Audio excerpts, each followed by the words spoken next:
Hello guys, ನಮಸ್ಕಾರ ಎಲ್ರಿಗೂ. ಸೌದಿಯಲ್ಲಿ nurse ಆಗೋದು ಹೇಗಂತ ನಾನು ನಿಮಗೆ ತಿಳಿಸ್ಕೊಡ್ತೇನೆ. ಫಸ್ಟ್ ನೋಡ್ರಿ, JNM BSc ನರ್ಸಿಂಗ್ ಇರಬೇಕಾಗತ್ತೆ. ಅದಾದಮೇಲೆ ನಾವು ಮಾಡಬೇಕಾಗಿರೋದು ಡಾಟಾ ಫ್ಲೋ ಮಾಡಬೇಕಪ್ಪ ಅಂತಂದ್ರೆ 25,000 to 30,000 ರೂಪೀಸ್ ಆಗುತ್ತೆ. ಅದನ್ನು ಮುಗಿದ ತಕ್ಷಣ ನಾವು ಒಂದು ಏಜೆನ್ಸಿಗೆ ನಮ್ಮ ಡಾಟಾ ಫ್ಲೋ ರಿಪೋರ್ಟ್ನ ಕೊಡ್ತೇವೆ. ಏಜೆನ್ಸಿದವರು ನಮ್ಮದು ಇಂಟರ್ವ್ಯೂ ಕಂಡಕ್ಟ್ ಮಾಡ್ತಾರೆ. ಇಂಟರ್ವ್ಯೂ ಮುಗಿದ ಮೇಲೆ ನಮ್ಗೆ ಫ್ರೀ ಟಿಕೆಟ್ಸ್, ವೀಸಾ ಅದೆಲ್ಲ ಫ್ರೀಯಾಗಿ ಸಿಗುತ್ತೆ. ಅದು ಸಿಕ್ಕ ತಕ್ಷಣ ನಾವು ಬರ್ತೇವೆ ಸೌದಿಯಲ್ಲಿ ಬಂದ ತಕ್ಷಣ ಒಂದು ಮೆಡಿಕಲ್ ಟೆಸ್ಟ್ ಇರುತ್ತೆ.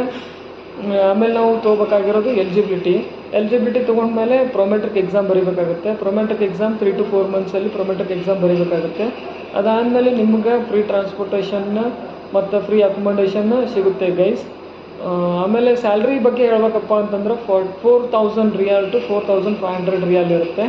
4,000 for JNM, 4,500 for BSc nursing. Compare to Indian currency ಒಳಗೆ ಕಂಪೇರ್ ಮಾಡಿದರೆ 90,000 to 1 lakh ರೂಪೀಸ್ ಸ್ಯಾಲ್ರಿ ಆಗುತ್ತೆ ಗೈಸ್.